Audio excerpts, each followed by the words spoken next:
প্রশ্নের জবাব দিয়ে তারপরে আপনি আমার প্রশ্ন করেন।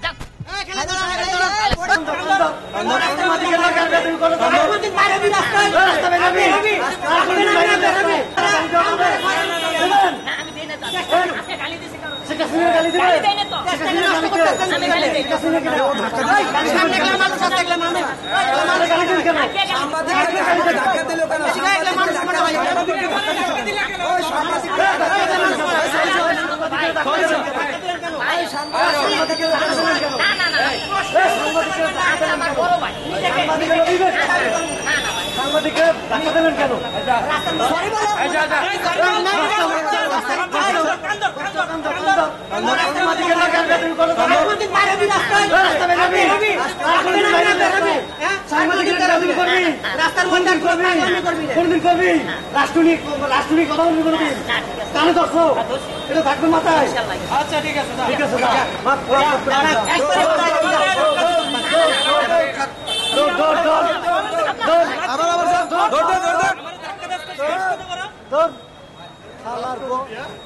রাষ্ট্রপতি শুধাইছো একটা আইকনই বলা যায়, এটা আমরা আইডেন্টিফাই করতে পারি না, এটা আপনারাই করবেন।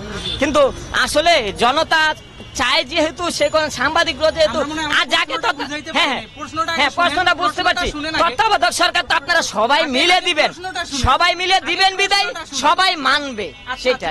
আপনি প্রশ্নটা শুনে ধরেন এখানে একটা আপনি তত্ত্বাবধায়ক সরকারের দায়িত্ব পেয়ে গেলেন আপনারা, এখন এখানে আপনার একটা মিছিল হচ্ছে, এই মিছিল ধরেন কোনো না কোনো একটা রাজনৈতিক দল, কারণ বাংলাদেশে তো রাজনৈতিক দলের অভাব নেই। আপনারা তো বলছেন সবাইকে নিয়ে বসবেন, সবাই আপনার কথা কেন শুনবে? এক পয়েন্ট, আপনি ধরেন 10 জনের ডাকলেন, 10 জন যে আসবে 10 জনের মধ্যে ধরেন 9 জন আসলো, একজন আসলো না, ওই একজন রাস্তায় মিছিল করে মারামারি করলো, 10টা পুলিশ মেরে ফেললো, আপনি ওদের ভিতর আইডেন্টিফাই করবেন কিভাবে কোনটা সন্ত্রাসী? আমাদের ডিজিটাল যুগ, সব জায়গায় সিসি ক্যামেরা আছে, এই ভোট কেন্দ্রে তো সিসি ক্যামেরা থাকবেই, তাছাড়া সব জায়গায় সিসি ক্যামেরা আছে। এখন পুলিশ, সাংবাদিক ভাইরা এবং ডিজিটাল যুগে এগুলোকে আইডেন্টিফাই করা কি অল্প সময়ের ব্যাপারে আপনারাই জানেন। আচ্ছা, আমরা তো আপনাদের এই বিষয়ে একটু অভিজ্ঞতা কম, এই কারণে এর পিছনে আমাদের পিছনে মদত দেওয়ার কিছু নেই।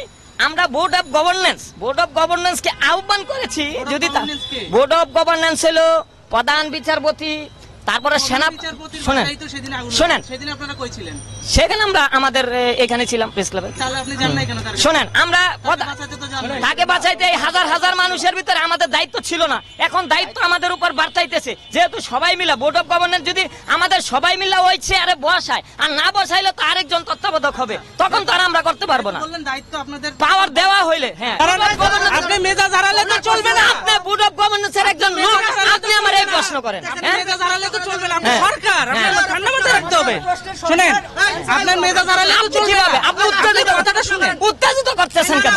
সাংবাদিকরা নিয়ম কানুন মানছেন, আপনি কথা শুনেন, সাংবাদিকরা বোর্ড অফ গভর্নেন্স এর একজন, আপনারা কি এই প্রশ্নের জবাব জানেন না? নতুন করে প্রশ্ন করা মানে আমাদের হয়রানি করা, আমাদের কাজে বিরক্ত করা। আমরা আপনাদের কাছে বক্তব্য